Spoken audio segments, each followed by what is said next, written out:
কিন্তু এই তো কদিন শুধু আইলা নিয়ে আসছো। আইলা এখন রেগুলার চাহিদা রয়েছে বলি। তাই ভালো আইলার হেভি চাহিদা হচ্ছে বাবা। লোটে মাছ, লোটে মাছও তো প্রতিদিনই আসছে। আর ট্যাংরা দেখে তোলো কত করে ট্যাংরা? 180 180। 500-900 গ্রাম।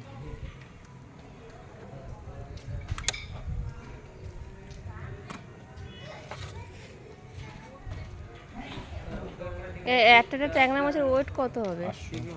700-800। কিন্তু বেশি বড় সাইজের মতো ট্যাংরা আজকে।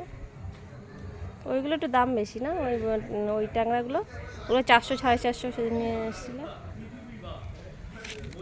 বাবা বালতিতেও তো আইলা মাছ ভর্তি। আইলা আছে, লুটে আছে। আজকে আইলা মাছের ছড়াছড়ি। কত আইলা কত করে? আইলা 550 গ্রাম 80 টাকা। 8 দিয়ে একই দাম।